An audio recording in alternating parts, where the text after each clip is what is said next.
Welcome to Atomic Radio Hour, the show that dives into the wreckage that is post-apocalyptia, the post-nuclear podcast. I am your host, Vince, and I'm also here with... your revolutionary host, Declan. Hey there, pal. How you been? I'm taking it one day at a time, sir. How you doing? About the same. Cool. About the same. I'm drinking some delicious vanilla tea right now. Oh, vanilla? Shit. Yeah. I got vanilla almond milk in my tea.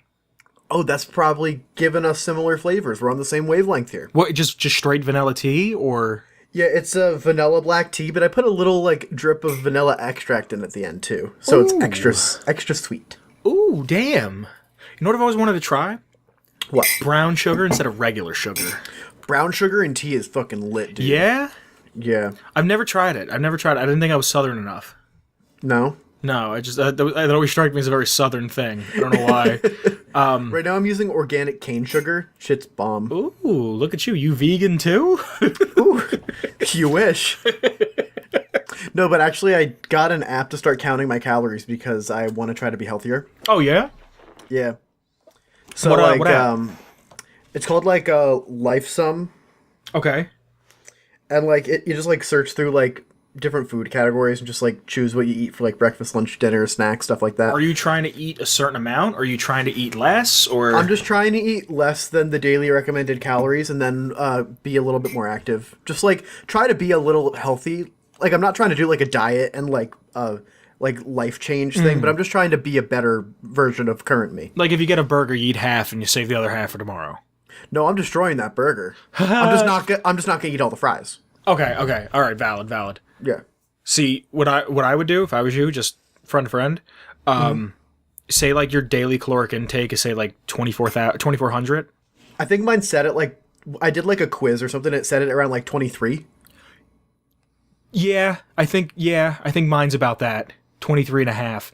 But yeah. Try to stay, when I was really going hard and watching it, it was 23 and a half, and I was only trying to eat 1,500 calories a day.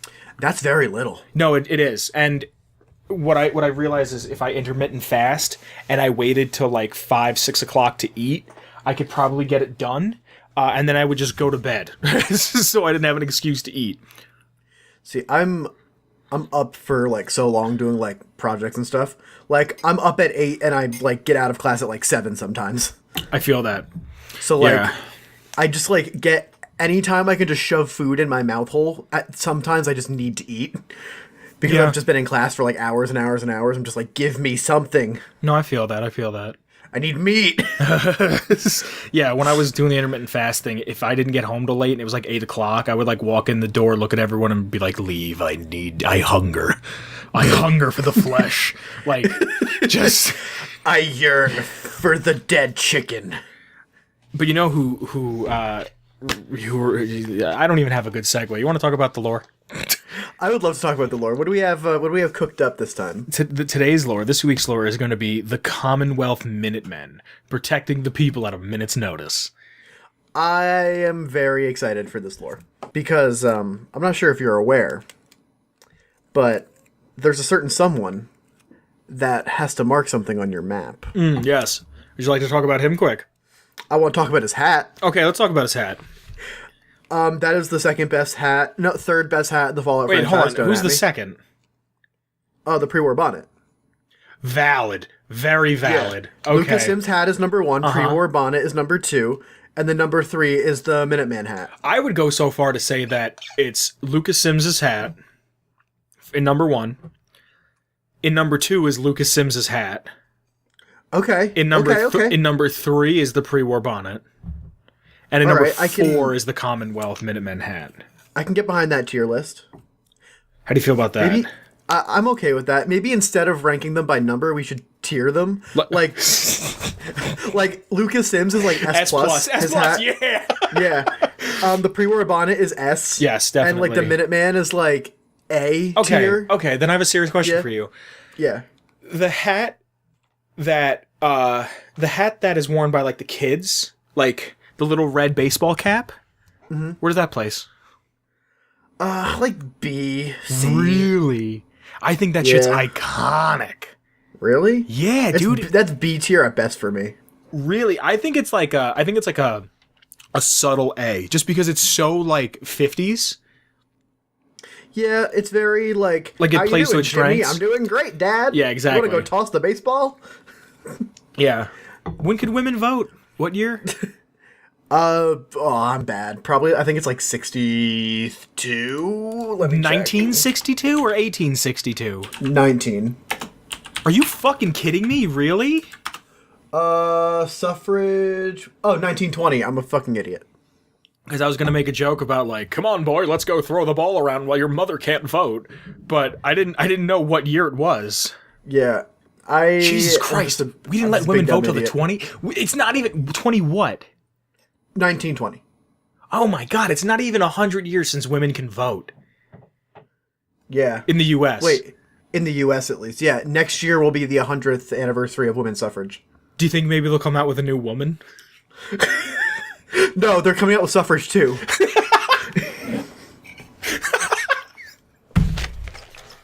Are you okay? Just the idea of like an Apple press event and suffrage like a seat. too. Yeah, like you get to vote again. Imagine like an old white man in mom jeans and a fucking black turtleneck. And he's like, here in America. So just Ellen DeGeneres. No, but it's a man, and he's like Okay. promoting suffrage too. He's like, remember how that pesky law came into effect that made women available to vote? Like, it's like, aren't you sick of that? And everyone's like, no, nobody has ever been upset with that law. Well, introducing suffrage too. Like, oh my god. So it's just Bill Gates and then like the corpse of Steve Jobs like fighting over it. All right, hold on. Let's actually get into this. Yeah, okay. Minutemen, please. The Minutemen were an alliance of civilian militia founded as a result of the efforts of very small communities to protect themselves against the numerous threats presented within the Commonwealth. Inspired by the historical Minutemen of American Revolution, settlers armed themselves and pledged to help defend each other as the organization expanded. First gained recognition after successfully defending Diamond City from a super mutant attack in 2180. Now, see how I said that real quick right there about super mutants in 2180? Yes. In 2178, the Institute started doing experiments with FEV. Huh. Yeah, so they were probably experimenting on them and letting them loose in the streets of what was once Boston. See, that's some fuck shit. That's some irresponsible experimentation. After gaining enough resources, they gained control of Fort Independence and renamed it the Castle. They also set up Radio Freedom, the purpose of notifying all members at a moment's notice if anybody was in any sort of trouble. After operating for a significant amount of time, the Minutemen made attempts to establish the Commonwealth Provisional Government, uniting several settlements. Now, listen to this, because I think this is awesome. Talks ended of making a unified government after an Institute synth infiltrated the meeting and killed all of the settlement's representatives, and that's Holy called shit. the CPG massacre of the 2230s. There's not an exact date for it, but it happened in the 2230s. I didn't know that. Yeah, so here's a little bit of before that. You ready? Yeah. For some time, various settlements attempted to unite together to make a larger form of government, right? The Institute was also a part of this project, but began to believe the project was falling apart due to political infighting. The director of the Institute chose to abandon the CPG sometime after 2187 and closed off all connections between the Institute and the surface. So that's the last time the Institute had any sort of communication with the surface, was 2187. Now, if I'm correct, I think 2189 is when Shady Sands turned into the NCR. Okay, so that's like in that time frame Yeah, I mean, of like starting new societies. let me see if I can find it. 2289. New California Republic is voted into existence as a sprawling federation of 5 states. There is Shady Sands, Los Angeles, Maxon, the Hub, and Dayglow. So there's your bonus lore. Wait, hold on a second. In Fallout Tactics, Chris Avalone becomes the mayor of Springfield in 2195. Sorry. Yeah, so they had so that happens in the 2030s, right? The massacre happens. Yes. The CGP massacre that pretty much the CPG massacre that pretty much was the last straw of any sort of unified government within the Commonwealth.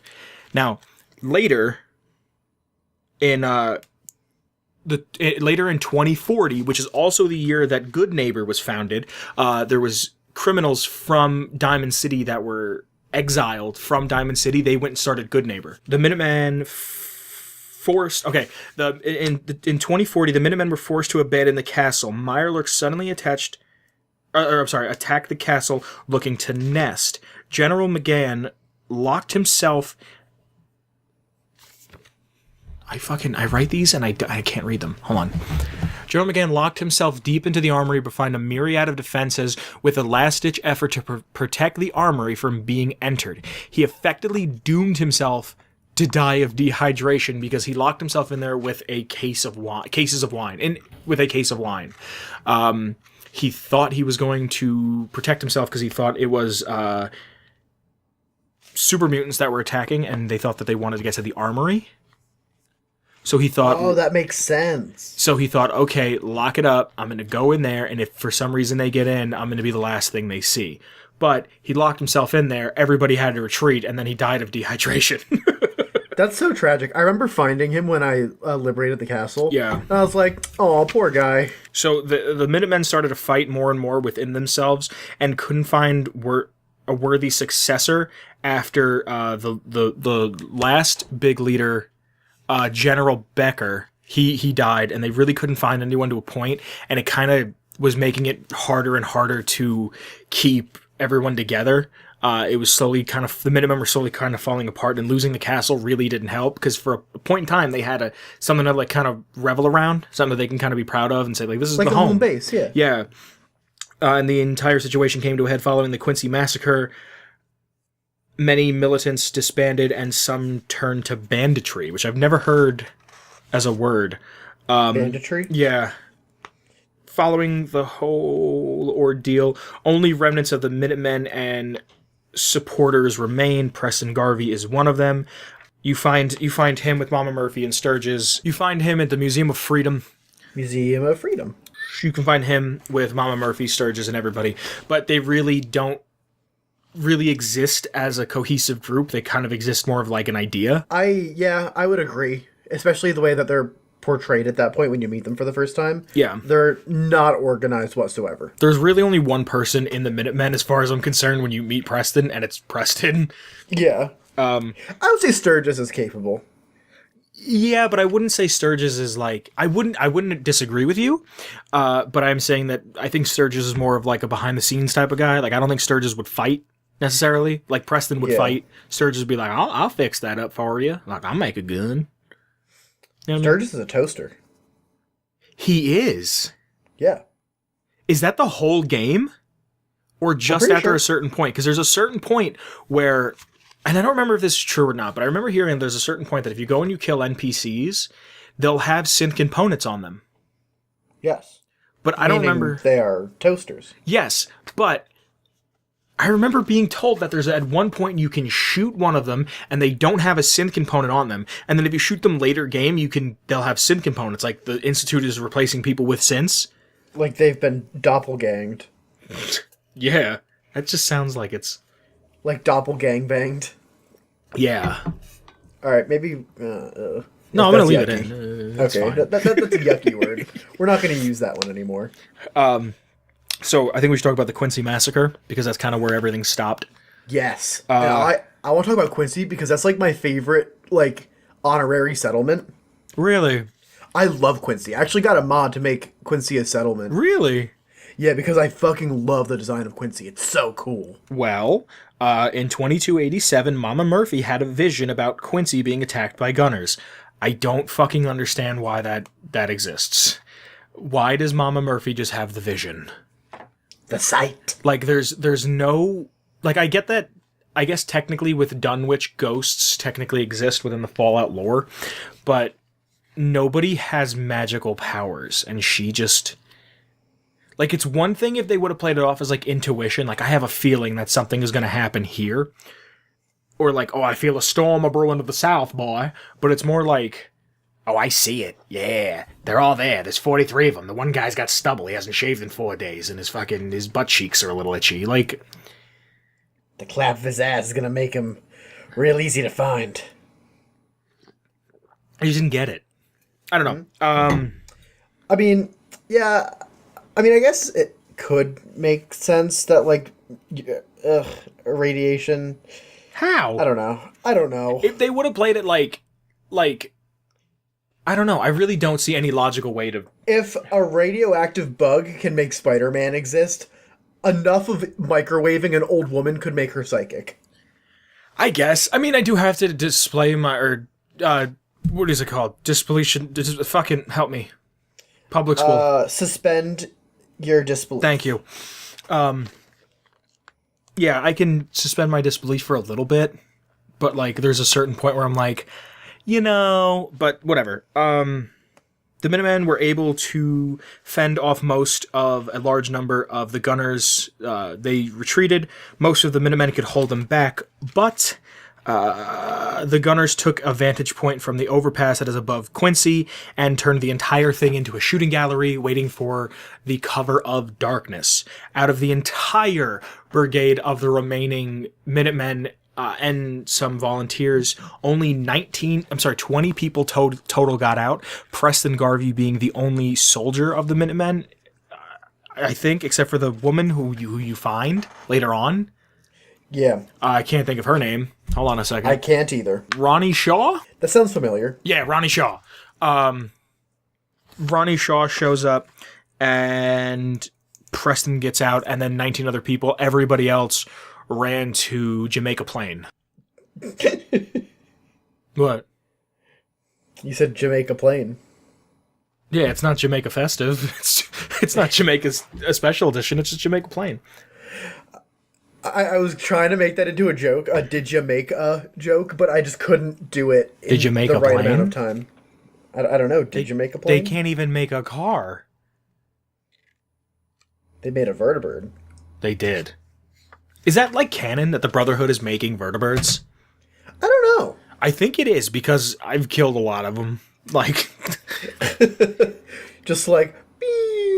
did you see that video of the Amazon drones? Yeah, isn't that fake? No, I thought it was real. I thought it was fake. Oh, was it? Hold on, let me find it. There's a video of the Amazon drones. You know, the one that signals the end of the apocalypse or the end of the world. What do you mean?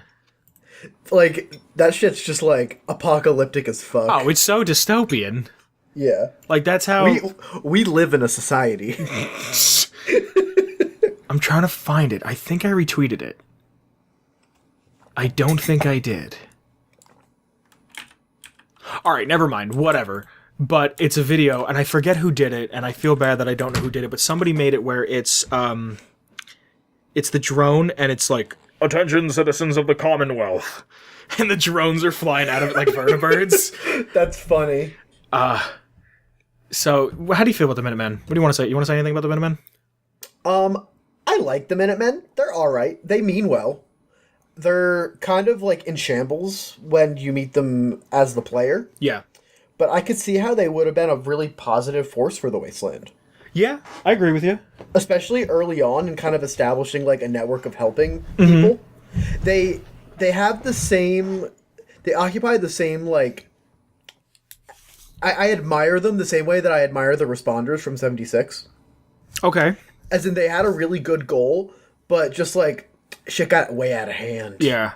I think they got a little too big for their britches. Yeah. I mean, if we didn't cover Quincy, I was going to talk about Quincy, because fuck, Quincy's so cool. Oh, talk about it a little bit. I mean, it's just such a cool place. Like, you got the power armor station in the church, and you got that little, like, quad with the shop, and, it's so cool. I fucking love that town, and I love the fact that, like, Tessa is up on the overpass, and you with go get her fist. Yeah. I really like Quincy. It's like one of my favorite places to just go back and just massacre. Yeah, yeah, Those gunners are nothing. yeah. Especially when you're high level and you walk in and you like look at somebody and their face explodes. Yeah, and like what's his name? Just like shoots. He has that the mini nuke. Yes. He has the mini nuke, and he's Clint, and he's on top of the church, and he just like, what you get to a point where you're so high level that he just shoots a mini nuke at you, it hits you in the face, and you laugh at him. Really? So like, I've never been that high a level. I mean, I also play on PC and probably had a bunch of mods. So. Oh yeah. But you just go in there and snap their bones like toothpicks. Yeah, and they're done. Yeah. Oh, dude. I did a meme run where I did like stupid unarmed. I just went in and I punched everyone to death. What? When did you do this meme run? Oh, I don't know. I got in at level 1, leveled myself up to like level 100 and just got everything. Yeah? With console commands, yeah. Yeah, how's finishing up Nuka World going? It's work in progress. So, do you have anything else you'd like to say about the Minutemen and Quincy? They're good eggs in my book. Okay. What would you have to say about them? I like the idea. I just wasn't very interested in seeing what they had to do, to be completely honest. There were more interesting parties at work. Yeah, I think like the neighbor. Giga Chads that were the Brotherhood. Oh, I was like, what, Giga? That's a new one. I've never heard Giga Chad. You never heard Giga Chad? I've never heard Giga Chad. I really like Giga Chad. Yeah, but the Brotherhood and 4, they're super Chads. Oh my god! You think it would be like the Virgin Minutemen versus the Chad Brotherhood? Yeah. Somebody in the Discord, please make that. Please. Yeah, I mean they're cool. I like the idea of like a small government kind of coming together. That's why I like the Regulators. I don't remember the Regulators. You don't remember the Regulators? They were in 3. That if you were, I do remember the Regulators. Yeah, you could pick up all the body parts and then you could sell them to the Regulators. Or there was if you had the evil perk, you can go and sell the other. It's, I think, fingers for the good guys and ears for the bad guys. Yeah. I had both. Oh yeah. I did it on purpose where I had both, and then I went. Just it was like picking up a ton of body parts. Yeah, I was just shooting people. I would walk into Megaton and go, "Okay, bye," and then I'd get all their limbs, and I'd be like, "Can I have?" And it's not even like that much money. It's like 50 caps. Yeah, but I mean, all right. So for the next piece we have to speak about, are you ready? I'm ready. Borderlands 3 is only going to be on the Epic Store for 6 months. I'm angry. What are you? I'm so fucking angry. Yeah. I cannot stress this enough. How goddamn pissed off I am at this arrangement. Okay. Do you remember last week when I said there was a bunch of things about the Epic Games versus Steam? Yes. I did a little research, right? PCGamer.com has an article written by a Tyler Wilde. Epic Games does not allow cloud servers, user profiles, user reviews, forums, mod distribution, groups, item transfer, library sorting, account sharing, streaming to other devices, broadcasting, screenshot capturing and sharing, user-created guides, or wish lists. But they do have friend lists and chat. Wow, revolutionary. Yeah, on top of that, this is an article from So I heard about this list originally from a Boogie 2988 video. So I couldn't find this article. I Googled for it and I couldn't find it. But yesterday we learned the Epic Store client was copying a Steam user data file called localconfig.vdf. According to Epic, the client stores a local encrypted version of a file and does nothing with it unless you opt to import your Steam friends, at which point it sends only a hashed friends ID to Epic's server. Now, Steam does something similar, but it never leaves your PC. So all the shit that it's taking from you, it's taking stuff from Steam, taking your hard drive all of your equipment inside of your computer. It takes a file of that and copies it essentially, but it never leaves your but they only look at it if you choose to opt in your friend list or whatever. Either way, when Steam does it, the information stays on your computer because it's your information, and your computer needs it as a reference, and that's it. Yeah. It's kind of sus. What do you mean it's kind of sus? It's sus as fuck. It is, yeah. What do you want to say about Borderlands 3 being exclusive? I'm not buying it until it's out on Steam. Yeah? Yeah. I am that genuinely upset at this. I mean, you're not going to get it on PlayStation? I thought we were going to play together. I thought we were all going to play it together. If I'm going to spend $60 on a game, I don't want to have it locked at 30 FPS at 1080p. I want to play it at 60. That's the hardware requirements of. Well, that's because you have an older PlayStation. Yeah. Yeah. You're really going to be a stickler about graphics. I memean, graphics aren't everything, but I want to get the most out of my purchase. You know. I guess, but it's Borderlands. It's not The Last of Us. This is something that I value in it. Really? It's cel-shaded. It's meant to look like a comic book. Yes. However, I want to be able to play at the performance that, like, I invest in my PC over the years and over time, and just because of, like, how busy I am, I very rarely get to utilize it to play games. So when a game comes out that I'm extremely excited for, I want to experience it in the highest, like, glory that I can. Yeah, I get it. So I want to get the most out of it. Like, what did I get recently that I got on PC? I don't even remember. I don't know. I couldn't tell you. Yeah, I don't know.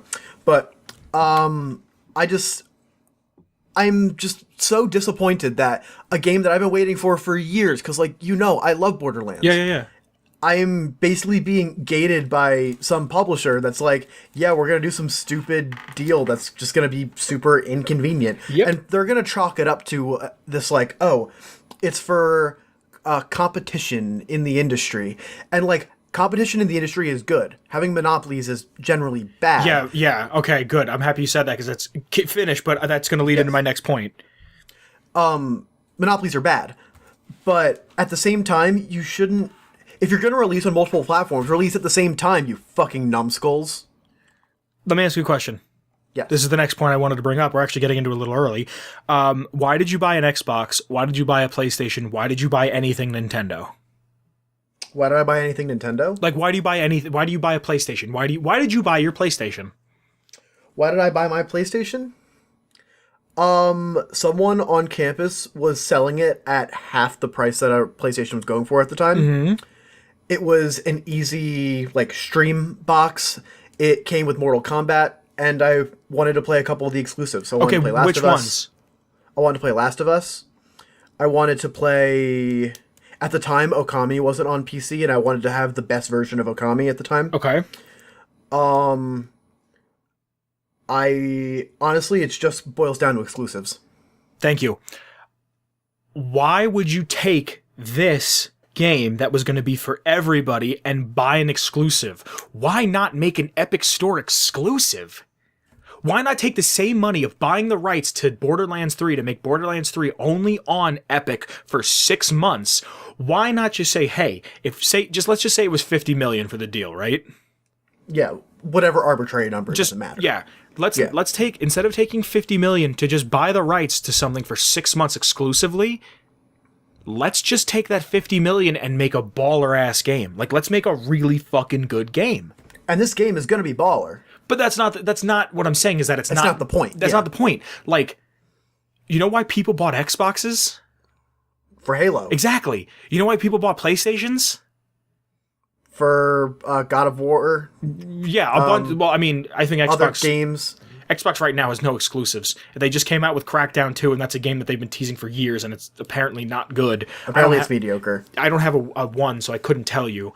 But, like, God of War, Jak and Daxter, God of War. Spyro, Crash Bandicoot. Spyro. Yeah. Uncharted. Like, these were... And, Uncharted's another big one. The Last of Us. These are all games that people go, well, you know what? I like this. And it was the first time that every other console went, well, hold on. We have Halo here. Like, I'm going to buy that just to play Halo. Yeah. I bought a Switch to play Breath of the Wild. Exactly. You see what I'm saying? Like, Yeah. don't make this an exclusive on this platform for fucking 6 months for nothing. You're doing it like you're wasting time and money. As far as I'm concerned, you're wasting time and money because now And it's bad press. it's anti-consumer. Yeah. If at any honestly point in is. time you make a product and say, all these people want it, but I don't want these people to have it because I want to go this way and have more money, you might get that first initial, like, 50 million. Like, say it's that 50 million, right? Say you make that 50 million, the game comes out and you make 150 million. You now have 200 million, right? Yeah. But let's say if you didn't take that, and let's say that's it. It caps out at like 160, like maybe 175 million, right? Okay. But if you release everywhere, you might have 150 the day it comes out, but because of it being everywhere right away, it'll continue to trickle down. It'll have its momentum is going to start high on each platform and then deplete at a similar rate. Yeah. So by time, like, let's just say you said, fuck it, I don't want to support Epic Games in any way. I'm going to get it on the PlayStation. And since I didn't play with my friends the second one, I'll play the third one with them. And Oof, that was you had to slide that burn in there. I played a decent amount. we were at the end of the game. Kyle and I just beat it again, and we were really right here, and he never beat it with us. I'm sorry. And it was just like, why? It's like, why would you do that? Like, it's even when Bethesda was doing the Fallout 3 DLC, where it was Xbox got it 6 months prior, and then PlayStation got it. Like that's bullshit. Everyone's gonna get it, but why the fuck? Like, you know what pisses me off more about it than anything else is lore. You're gonna ruin somebody's lore experience. Yeah, because there's going to be 6 months of spoilers floating about until I get it. Yeah, you have to now wait 6 months to not have anything spoiled for you. Like, And I know someone's going to say, but you don't have to wait. You could just get it on Epic. No, but yeah, fuck but you. the point is that, no, that's not an argument. Yeah. That's not an argument at all. I know it's not an argument, but like... No. If somebody says to you, just get it on Epic, you have to say to them, no, fuck you, you don't understand the problem. Yeah. Like, it's not a simple fix of, oh, I'll just get it on Epic. It's, no, this is a company. Like, at the end of the day, companies don't care about us. I mean, yeah. The bottom line is all they care about, and it's how they're going to make enough money, right? So whoever is in charge of Gearbox saw this and said, oh, I like money, and said, oh, I'm going to take this. So they don't care about us. We get invested in these fictional worlds, these fake environments that like... I'm really excited for Borderlands 3. I think it's going to be a big game. I think it's going to be huge. I'm over the moon. I'm so excited for it. But now, your release date is not September of this year. It's September, October, November, December, January, February, March, April of next year. No, that's 7 months. But still, you know what I mean? Yeah. Like, it's just like, why would you say fuck the consumer? And sales are gonna suffer. They are. Yes, of course. Dude, I didn't buy, what's it called? I didn't buy Batman Arkham City, and that's one of my favorite games of all time because it had a ridiculous day one DLC package that you had to buy, like, you had to buy, like, the special deluxe edition for, like, an extra $25.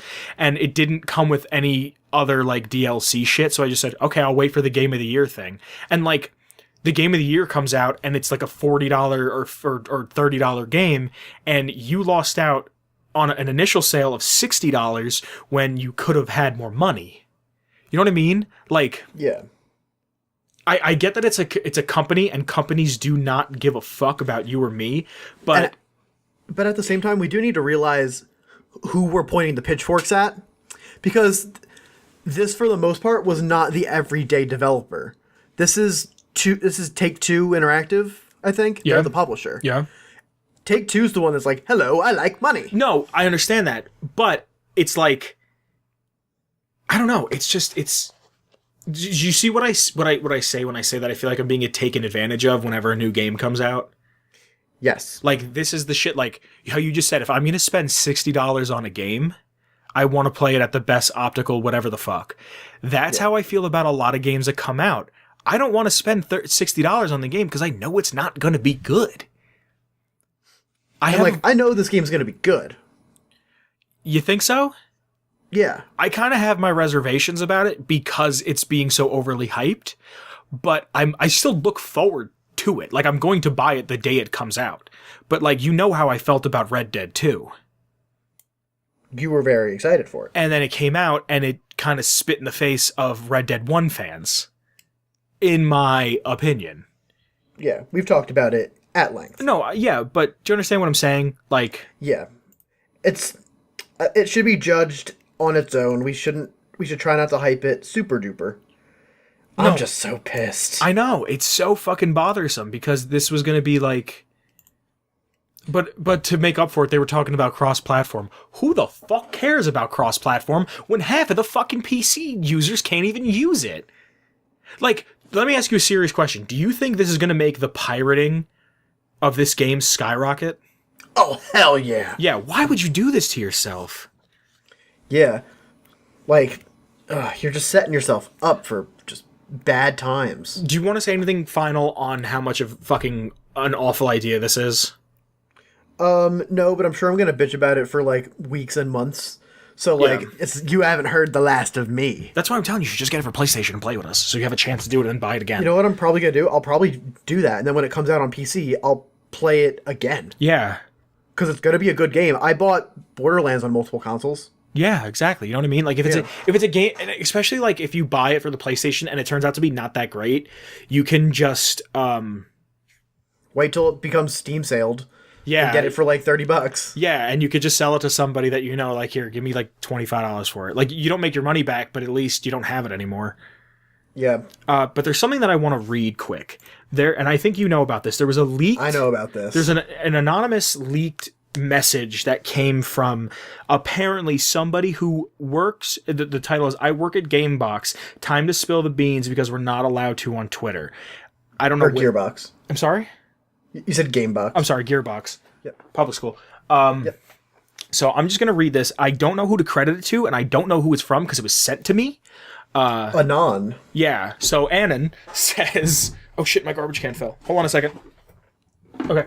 I've messaged what I'm about to say to several YouTubers as protest for the Epic Games exclusive deal, so now I'm telling you all here in case they twist what I said. I typed on mobile, so I apologize for formatting if it's weird on desktop. Randy Pitchford is on Twitter right now taking the high ground as if he had nothing to do with it. Our publisher had no interest in an Epic exclusive until Randy pushed it and convinced them to... I have to move the mic. This is very small. Hold on a second. Until Randy pushed it and convinced them to do it, all because he wants a bigger bonus he didn't earn. He screams and yells at us over the smallest thing. He's like a big bully almost, and you can see that if you watch the press conference with how nervous the others looked next to him.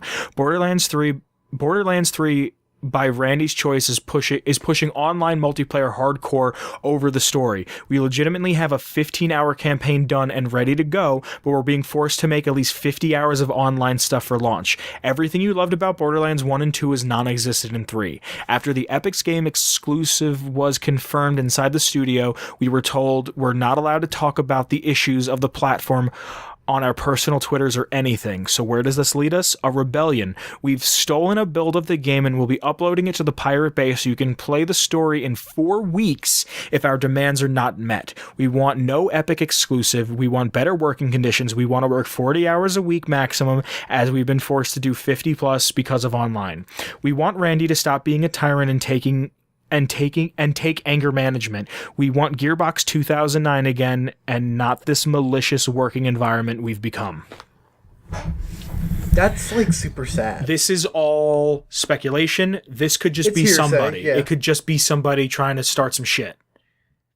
Okay? I'm Well, not at saying the this same is valid. I'm not saying this is official. This could It's also still in the conversation. It could also be someone who maybe got fired that day and is just disgruntled and wants to make him look bad. You know what I mean? True. We know one side of a story that is a dodecahedron of sides. You know what I mean? Ooh, give me that wordplay. Give me that wordplay. Yeah, you like that? I got D&D like on the that. brain. Who? But if this is true, this is something that I was kind of fearing, and I kind of said a little bit about it, that I'm kind of worried about 3 a little bit. Are you gonna not...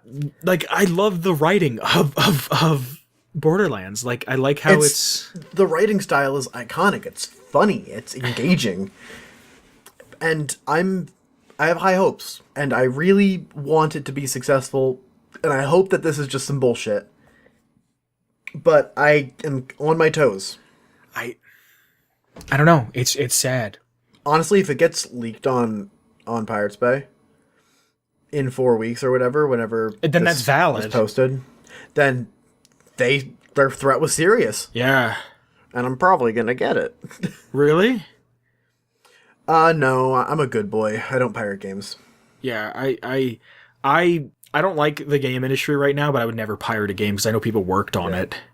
Yeah, I would never pirate a game. Just not cool. Unless like you can't find the game anywhere, like they try to like erase it from existence. Yeah, But that's different because that's preservation of some sort of history. or like if you own a physical copy and then like you just have a ROM of it too. Like I own all the Kingdom Hearts, and I have no shame in playing ROMs that I have on my computer Because you own it. because I own it, and I don't carry my PlayStation 2 around. If this is true, I feel bad for the people because having shit working conditions is the worst. Because like you spend most of your time at work, and that really sucks if you have to go to work and you hate it like that. I get it. I feel for you.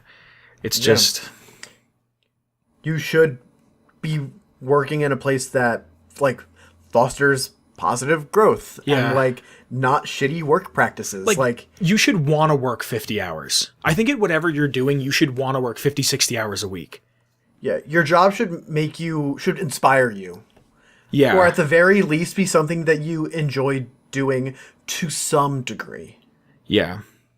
Like, I want to work, I don't know why, but I want to work in the games industry. But at the same time, if I find myself at like a regular software company or working as a web developer, I'm going to be happy with that. Yeah. Because it's something that I like to do. Yeah.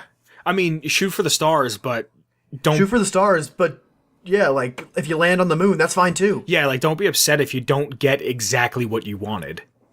Yeah. But to kind of bring us to something happy, real quick, do you want to say anything about this to end? I'm nervous, but I'm waiting with bated breath, and I'm hopeful. And even though I'm always disappointed when I'm hopeful, I will still hold out hope. I'm a sentimental bastard like that. I don't. I'm always too hopeful. I feel you. I know who you are. You know who I am. I don't want to say that like the game's gonna suck, but remember when you're wearing all the red flags just look like flags when you wear rose tinted glasses. Yep. So Kyle, special guest Kyle, blessed me with an official Xbox magazine from 2008, April 2000. So like exactly 11 years ago. Issue 82. It's the Fallout 3 issue. Aw, dude. So I have it here. You have to like take some scans and send it to me. Yeah. You got to put it in the video portion. Oh, okay. It's called American Wasteland, words by Dan Amrich and designed by J Bear, I guess. So I'm just going to read a couple of the couple paragraphs in here that I thought were awesome. It says, Please. Before you read any further, there's one thing you should know about Fallout 3. Just because it's being created by Bethesda, the same studio that brought you The Elder Scrolls, doesn't mean it's Oblivion with guns. Well, okay, maybe it is. It is Oblivion with guns. But not really. Confused? The answer depends on why you're making the analogy in the first place. When we started this, we would go to great lengths to explain the difference between Oblivion, explains Fallout 3's executive producer Todd Howard. If you're talking to an enthusiast, there are many differences, and we feel it's underselling the game to say Oblivion with guns. But when we started talking consumer-oriented magazines, we'd have like 2 seconds and we'd say, it's a post-apocalyptic Oblivion with guns. And they'd be like, awesome, to Joe Public. It's mainly a first-person, wide-open game, and you get to do what you want. The game is closest to Oblivion, so when someone asks, is it Oblivion with guns? Our answer is only in the best ways. Aw. That's actually really cute. Let me see, I have some other stuff here. It's it's really cool to read this and like think of the time before this game existed, because it like explains how the game starts, that like you're born. It's a decade-old perspective. Yeah, like right here, the inspiration for Fallout 3's crazy kinetic death sequences is inspired by Burnout's crash mode. Just replace greasy car parts with greasy body parts. Like, there's a picture of Jericho inside Megaton, and it's like the dialogue option of, you can come with me, I could use a hand. And it says facial animations look more realistic than ever, and every conversation has multiple outcomes, where you get to Fallout 4 and it's every facial animations look more realistic and every conversation has one outcome. Oh, that's funny. What else do we have here? So, okay, this one I really liked. This is just, it's called, the part is called Destroyed Beauty. It's just about how, like, they're trying to describe what Fallout looks like. Because remember, there wasn't, like, a lot of post-apocalyptic shit. There was shit like Gears of War, but that wasn't, like... It's not really the same. It's not realistic in the sense that, like, Fallout takes place in, like... It takes place in DC. Like, I've been to DC. You can go to DC. You can go to the Monument. You know what I mean? So right. This I thought briefly, kind of in a really cool way, before we knew what Fallout was in the modern sense, describes the games. It says, once you get out there, you'll find a glorious, dilapidated world filled with pixel shader texture tricks to make everything look utterly devastated, but saving polygon counts in the process. Far in the distance, you may spot such landmarks such as the Washington Monument and the Jefferson Memorial, and as the Bethesda standard, if you can see it, you can visit it. You'll need to navigate shattered roads of crumbling pavement, and your travels will frequently take you through hollow husks of schools and office buildings, chilling reminders of what used to be. One such remnant is Dot's Diner, which must have looked gee-golly keen when it was all decked out with chrome and neon, and is now rusted and ruined. And from the look of the fresh corpses and traps inside, the brutal wasteland wanderers, known as raiders, used it as a base. Like, I just thought it was like... That's really cool. Like, the way the guy described it was almost as if, like, a child seeing it for the first time in a weird way. It's like, we didn't have the post-apocalypse lexicon there yet. Like, what did we have? We had movies and stuff, but it was like... Yeah, we had a couple movies. So I have, this was called Stupid Questions with Bethesda. Official Xbox magazine says, we've already got mutants, robots, ghouls, which are kind of like zombies. Will Fallout 3 also have pirates and ninjas? Todd Howard says, the Raiders. The Raiders could be the pirates, so we do have them. And the other humans we're not talking about. Xbox magazine says, we spotted a lead pipe and a wrench in the game. Will there be weapons from the board game Clue? Todd Howard laughs. The wrench isn't a weapon. Pete Hines. We should have a Colonel Mustard achievement. If you kill somebody with a lead pipe and a library. Come on, Todd. You know you want to do it. Todd goes, do we have libraries in the game? Yeah, I guess we do. Fallout 3 takes place... And this was my favorite part. This is why I wanted to read it. Fallout 3 takes place where you live. Why do you hate Washington, D.C. so much? Hey, Todd says. We like it. When we had just started, I went down to snap some pictures of the Jefferson Memorial, which is in the game, and I'm taking pictures of the concrete as a texture reference for people, and I'm looking at the pillar really close, and I turned to my wife and asked, so if a nuclear blast was over there and it came this way, how do you think this would fall? She pointed to the security guards nearby and said, you need to shut up. That's actually really funny. Yeah. And then I have another paragraph that I just kind of wanted to read real quick, and I think that's all my notes on Fallout 3 before we knew what it was. Sure. Like, the cover of the thing says, breaking details on the next must-play RPG, exclusive Fallout 3 first reveal, new areas, new enemies, from the makers of Oblivion. Like, it's just, there's no gaming magazines anymore. Like, you might get Game Informer, but who reads it? Yeah, you're right. Except for Kyle. Bethesda used the turn-based pause to deliver a powerful payoff. This is how they explained VATS. When a shot is fired, you can see them land on the flesh of your enemy from one of several cinematic angles. And it's from those dramatic flybys and follow cams that you realize the Vault's quaint 50s vibe is merely a distraction from the fountains of blood gleefully among the gore that highlights Fallout 3. I think it's more Tarantino in fashion, which is, we have some fun with it, says Howard. It keeps it almost surreal. All these posters and the music are winking and the music are winking. That doesn't sound like it's right. But when the guy dies, it's over the top. It's rendered really nicely, so on some level it's believable, but it's ridiculous, and that's the point.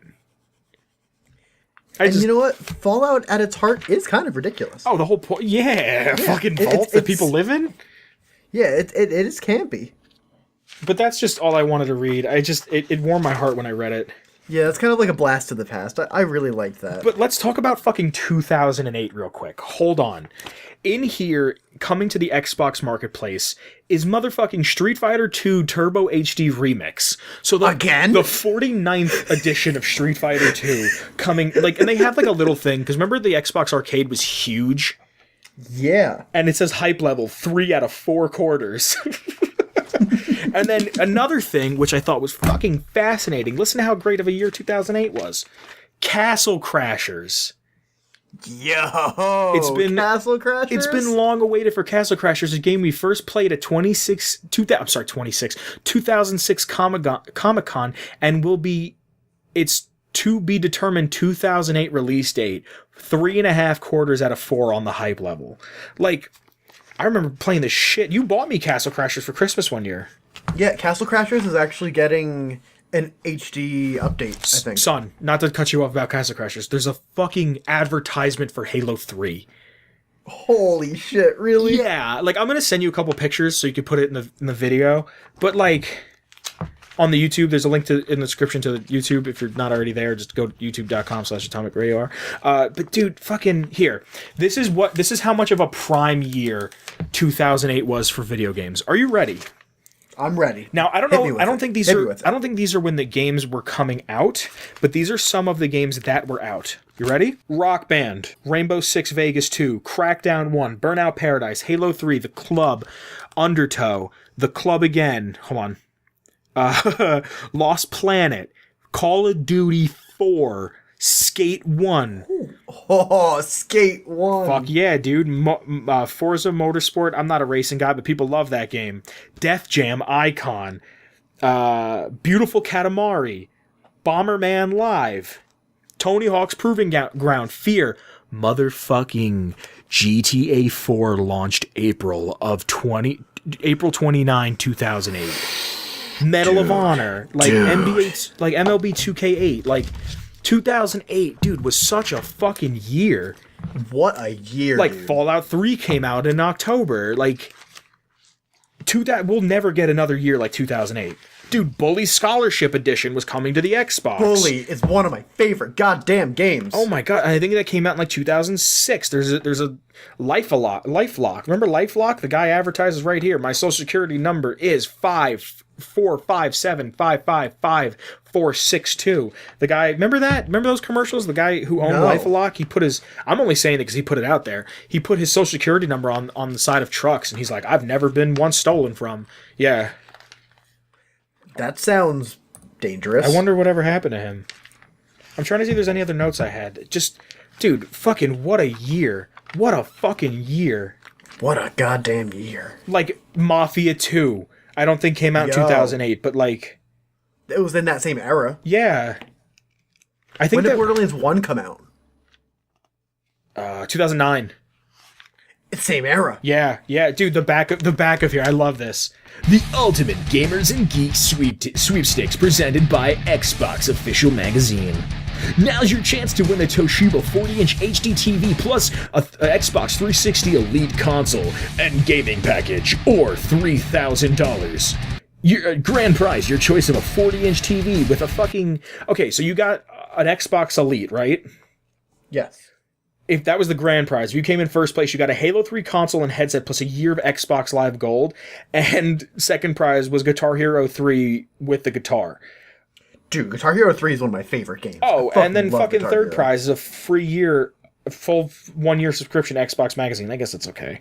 But still, alright. I would honestly take the fucking, the Master Chief Xbox over anything. Oh, absolutely. Because that's gonna fucking be worth something. Yeah. Nah, dude, it was nice to look through this. It was really nice to look through this. It was a different time. Yeah. Everybody, if we can get in the chat, thanks, Kyle. Just put a little... Thanks, Kyle. Thanks, Kyle. Let's do it right now, Declan. We're gonna do it right now? Yeah, right in general chat. Thanks, Kyle. If you'd like to join our Discord, there's a link in the doobly-doo. I have a proposition for you. Okay. I think we have just enough time to reach out to one of my favorite people on the internet. Okay. I would like to propose that we tweet Heinz. Oh, what a genius idea. Would you have anything? And I think I want to be the composer this time. Oh. Do you think you're ready? I think I'm ready. I'm ready to tweet Heinz. It's kind of an emotional endeavor, are you sure? I'm emotionally prepared. All right. You're going to do it? I'm going to do it. Okay. All right. Just going to open up Chrome over here. Compose tweet. Okay. All right. Make sure we write it in the letter format like we always do. Dear at DC Deacon. Do you think maybe we've had enough time we can get a little familiar with him? I'd say that we're now comfortable. How comfortable? Like, kind of like how you've met your friend's parents a couple times. Enough times that you would get in their car after, like, a soccer game. But, like, not enough times that, like, you wouldn't, like, let yourself into their house. Okay, so how do you propose we say hello to him? I would say, Dear at DC Deacon, what's up, Pete? Ooh, that's a little... You sure? Maybe what's up, Mr. Hines? I like that. Like, what's up, Mrs. Johnson? Yeah. Okay. What's up, Mr. Hines? Now here... That's it. Hear me out. It's your boys from Atomic Radio Hour, or too much. That's a little bit too comfortable. Yeah, okay. At that point, they're giving you the key to the house. You think so? Yeah, they're inviting you over for dinner. Like, Yeah. they let you bring your girlfriend. Like, it's a whole... Yeah. Dear Mr. Hines, or Dear at DC Deacon, what's up, Mr. Hines? How's your week been? Put some pleasantries out there? Yeah. How's your week been? How's your week been? Hold on, are we trying to get anything out of this? No, we're just checking in and expressing our love and support. Okay. I'd say.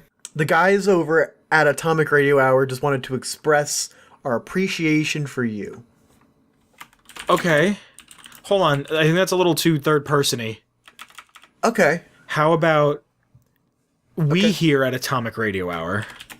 We here at Atomic Radio Hour.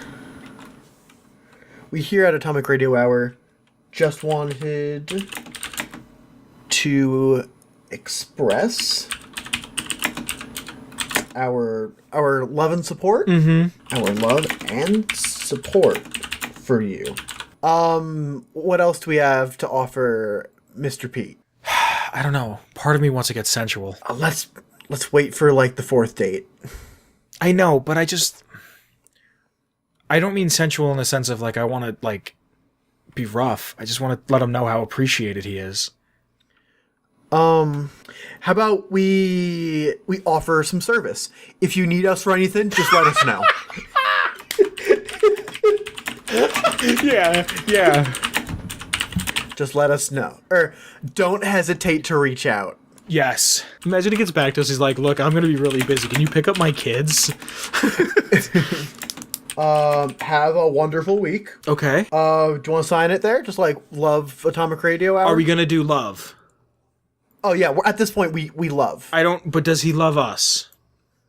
Like, I mean, we are expressing our love. on. If he writes back, he would have the option to use love. I love Pete Hines, but am I in love with Pete Hines? I don't know. Do you understand what I'm saying, though? I understand what you're saying. I would sign this as love. Yeah? Love? Fuck yeah, do it. Fuck it. Should I do love at Atomic Radio Yeah, Hour? love at or Atomic love Radio. No. Love, just Atomic Radio Hour. All gas, no brakes. Do it. Go fast and commit. Love Atomic Radio Hour. No, okay, hold on. Can you read it back to me? Yes. Okay, let me hear it. Did you tab it? Did you indent it? Yes. Okay. Fucking of course. All right. What do you think, I'm a heathen? I just want to make sure Pete Hines doesn't think we're a bunch of fucking frothing troglodytes. Dear at DC Deacon, what's up, Mr. Hines? How's your week been? We here at Atomic Radio Hour just wanted to express our love and support for you. If you need us for anything, don't hesitate to reach out. I like Have it. a wonderful week. Love Atomic Radio Hour. I like Love it. Atomic Radio Hour. I like it a lot. Did you hit send? Can I add a little heart emoji? I think it's not too the much. red one. What? Okay, hold on. Do heart emojis have different meaning? Yes, absolutely. What do you mean? Dude, this is like the red is like a +5 charisma, and like What is they black? just, like, What does a black one mean? that's like I love you, man. I wouldn't suck your dick, but like you're my best friend. Really? Yeah, that's like just two dudes being bros. I don't understand you kids with your fucking pictures in your text messages. Like, It's hieroglyphics, dude. We're going back to it. why can't why can't you just fucking send me a message? See, I usually go with the purple heart because it, one, honors people that fought in the war. Two, Well, no. Hold on. All right, I just needed a second to process that. Continue. okay. Two, it purple is a color of appreciation and passion and love, but it's not like a romantic love. It's an appreciative love to me. So I usually go with purple heart. Green heart is like a little bit more like playful, maybe like more nature. What's blue heart is like business casual. Like you'd wear that. You'd use a blue heart if you're wearing a polo. What other hearts are there? Fuck. All right. Should What's I my add any chances different? if a girl sends me a black heart? Oh no, that you're never Really? never gonna happen. Really? Yeah, you're fucked, dude. You don't even know that person. Really? Yeah. I didn't know what to do. I sent a black heart back. What the fuck did you do? I don't know how to emoji.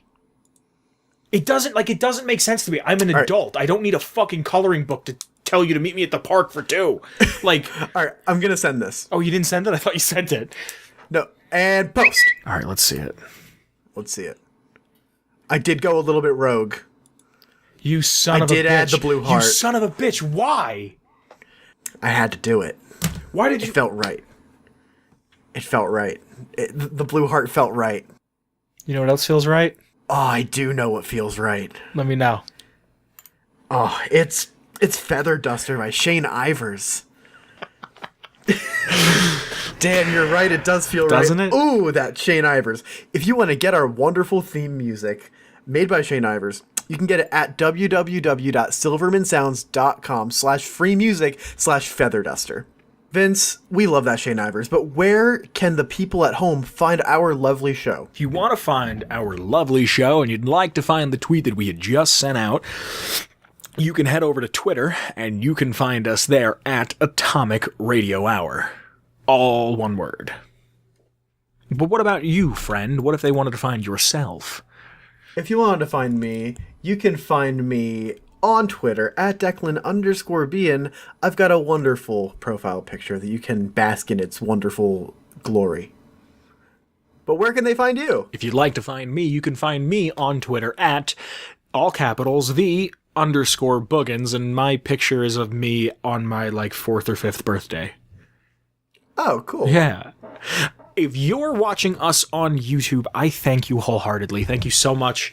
Make sure you like, you comment, and you subscribe. But if you're Don't listening, forget to smash that like button. if you're streaming on any platform, I thank you as well. Like it, share it. We're on Spotify, Apple Podcasts, Stitcher, Castbox. Pretty much Google Podcasts. Google. We get a lot from them too. We were on the big ones, pretty much. The big ones. Yeah. You know what else is a big one? What? Our Discord. It's Thank happening Christ. over there. Yeah. The link for that is in the description. Come on down. We're always talking about something. We're always having fun. We're always in there talking about something that has to do with what is going on. It's what's happening. It really is. But another thing that's happening is that we might be streaming again soon. Our Twitch. There's a link to the Twitch in the description. Just twitch.tv/Atomic Radio Hour. Real simple, real easy. I streamed the other day. I played Chow Island Resort or Resort Island because that's a thing.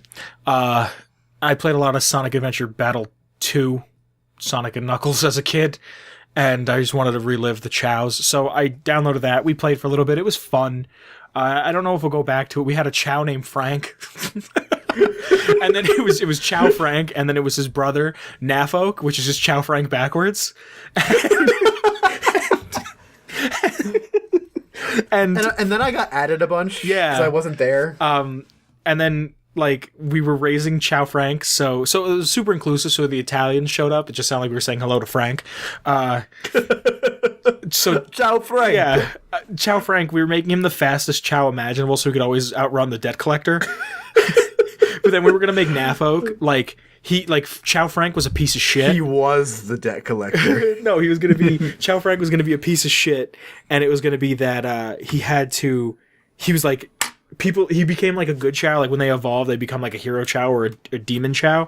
And we were going to have Frank be awful, but turn into a hero. And then Nafok was going to be like such a gentleman, but then slowly turn into a hero or a demon because no one it was a lot of fun. I think it's still up on the Twitch if you want to watch it. What? This is lore. Yeah. We had a lot of fun, but I'd very much like to thank a Mr. Michael Mello and the Friendly Companion Cube for donating to our Patreon. Now, our Patreon is optional. The show will always be free. You'll never have to pay for it. But if you'd like to see the show get bigger and better, you can go over to our Patreon, throw us a couple bucks, and you'll get to be in you get to be in the end credits of all of our episodes. You'll also get a special server in the Discord that you and all the other Patreon patrons can access. There's a bunch of different tiers with varying things. There's a bunch of rewards. There's a bunch of stuff. There's one where I come to your house and pet your cat. Yeah.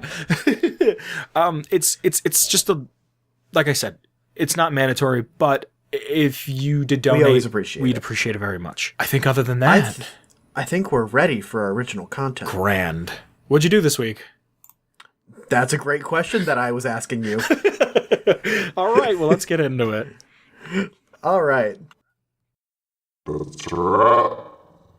Off of Interstate 80, I sit in the mall that once was.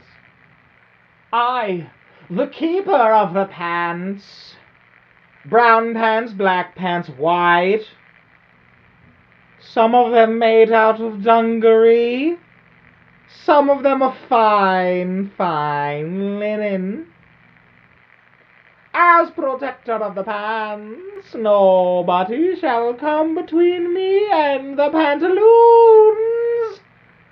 I have pockets, 3 each per side. Owner, procurer, and purveyor of the pantaloons. Also, we have belts to keep pants around thine waist. Nobody shall find my pants, and I dare any man to try and come between me and the silken trousers. Ha ha! Atomic Radio Hour Podcast.